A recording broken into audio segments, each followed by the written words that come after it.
আসসালামু আলাইকুম দর্শক, এই হচ্ছে মুসাপুর সুইচ গেট। এখন আর সুইচ গেটটা নাই। গতকালকে এখানে পানির প্রচণ্ড চাপের ফলে এই সুইচ গেটটি ভেঙে শেষ হয়ে গেছে। এখন পানি ঢুকছে, সাগরে পানি এখনও ঢুকছে। মানুষজন, প্রচুর মানুষজন এখানে সমাবেশ হয়েছে।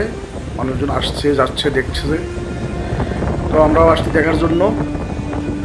আমরা দেখতেছি পানির চাপ আগের থেকে কম, কিন্তু পানির চাপ যদি এখানে আরও যদি কমে যায় তাহলে সাগরের পানি ভিতরে ঢুকে যাবে। তো আমরা জানি না ভবিষ্যতে কী হবে, তবুও আপনারা সবাই দোয়া করবেন এখানে যেন কোনো সমস্যা না হয়। আপনারা দেখেন এখানে যে লোকজন আসছে তারা সবাই দেখার জন্যই আসছে। ওই পারে দেখেন, ওই পারে কিন্তু এখনও ভেঙে আছে, মানে যেখানে ব্রিজটা ভাঙার অংশ দেখা যাচ্ছে। তারপরে মাটি এখনও ভাঙতেছে আর কি। আমরা গতকালকে যে লাইভটা দেখাইছিলাম সেখানে আমরা দেখাইছিলাম বিভিন্ন জায়গায় মানে কীভাবে ভাঙতেছিল সেটা দেখাইতেছিলাম। তো এখন পানি স্বাভাবিকভাবেই ঘটতেছে। আমরা আপনাদের সাথেই থাকবো, আপনারা দেখবেন। এখানে মানে যে সুইচ গেটটা ছিল এটা হলো গিয়ে মুসাপুর ক্লোজার। এই সুইচ গেটটার 23টা গেট ছিল।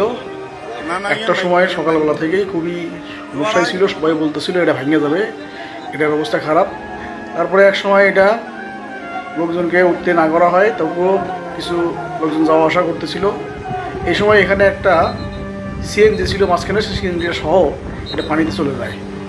লোকজন অবশ্য হতাহত হয় নাই, তারা নেমে গেছিল, কিন্তু বাকিরা এখানে মানে পার হয়ে গেছিল। কিন্তু সিএনজিটা মানে পানিতে চলে যায়। সুইচ গেটটা একদম নিঃশেষ হয়ে গেছে। এখানে দেখে বোঝার উপায় নাই যে এখানে একটা সুইচ গেট ছিল। তো আমরা আশা করি বন্যার পানি দ্রুত নেমে যাবে আর এখানে কোনো সমস্যা হবে না। যদি নতুন করে এই এলাকায় আর নতুন করে পানি যদি না আসে তাহলে পানি আস্তে আস্তে কমে যাবে বলে আমরা আশা করি। তবে দুশ্চিন্তার বিষয় একটাই, যেহেতু এখানে একটা সুইচ গেট ছিল, সুইচ গেট দিয়ে সাগরের পানিকেও মানে বন্ধ রাখা হতো এবং ভিতরের পানিকেও বাইরে পাঠানোর ব্যবস্থা ছিল।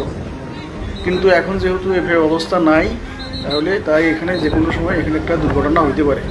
মানে দুর্ঘটনা বলতে কী বোঝায়, যে মানে পানিটা মানে সাগরের নোনা পানি মানে নদী দিয়ে এসে এখানে ঢুকতে পারে, এটাই হলো একটা সমস্যা। তো আশা করি, তারপরেও আমরা আশা করি যে যেহেতু হয়ে গেছে এখন আর কিছু করার নাই, পানি ইনশাল্লাহ কমে যাবে। আমরা আশা করি 2-1 দিনের মধ্যে আপনাদেরকে আরও ভালো কিছু খবর আপনাদেরকে দিতে পারবো। সবাই দোয়া করবেন। আজকে দেখেন আরও কিছুক্ষণ কী অবস্থা দাঁড়ায়। ভালো থাকবেন সবাই। আসসালামু আলাইকুম রহমতুল্লাহ।